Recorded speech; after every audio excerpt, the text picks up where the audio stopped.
এই দেখো, এই জমিগুলার মধ্যে আগে মাছ ধরতাম। ছোটো ছোটো ডেকচি আনতাম, ডেকচি দিয়ে একবারে মাছ, চিংড়ি মাছ, বাইলা মাছ বা দুইলো ট্যাংরা মাছ, কইলা মাছ, টাকি মাছ, এই জায়গাগুলোর থেকে ধরতাম ছোটো থাকতে। ছোটো ছোটো ওই মশারি নিয়ে আইতাম, মশারি দিয়ে টান দিতাম, এই চিংড়ি মাছগুলো পাইতাম, কালা কালা চিংড়ি মাছগুলো এই জমিগুলাতে, বুঝছেন। আর এখন দেখেন এই জমিগুলা শুকনা, ইলিশ চাষ করছে।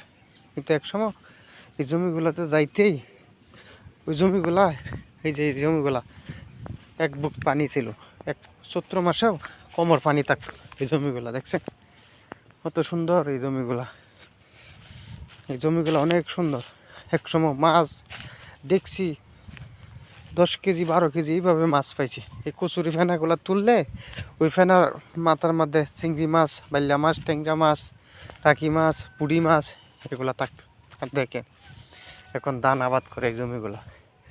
মনে করেন এই জমিগুলো আজ থেকে 15-16 বছর আগে এইভাবে মাছ পাইছি। আর আজকে দেখেন 15-16 বছর পরে এই জমিগুলার মধ্যে আর মাছ নাই। দেখেন একবারে সাদা পানি, ধান। কিন্তু এগুলা বর্ষাকালে এই জমিগুলার মধ্যে প্রায় 14 থেকে 15 ফুট পানি থাকতো। আর এখন দেখেন বর্ষাকালে পানি, আমন ধানও করে, ইলিশ চাষও করে। দেখেন দেখেন এই জমিগুলা, যেটি পাকারা ছিল এককালে। আমার ভিডিওটা লাইক শেয়ার করে কমেন্ট করে দিবেন ভাই, সাবস্ক্রাইব করে দিবেন ভিডিওগুলো ভালো লাগলে।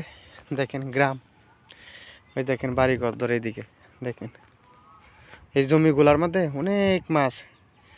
আসতাম আইসা এসে ডেকচি বইরে বইরে মাছ নিতাম। আজকে দেখেন কিছুই নেই, শুধু পানি পানি। দেখেন একটু পানি, একটা মাছ আপনি ওষুধ বানাবেন, একটা তাজা মাছ, ছোট মাছ পাবেন না। দেখেন আজকে থেকে 15-16 বছর আগের কথা এগুলো। দেখেন দেখেন বুঝছেন, দেখেন ভিডিওগুলো দেখেন, যেগুলা গ্রাম জমিগুলোর মধ্যে। ভিডিওটা লাইক শেয়ার কমেন্ট সাবস্ক্রাইব করে দেবেন ভাই, ভালো লাগলে।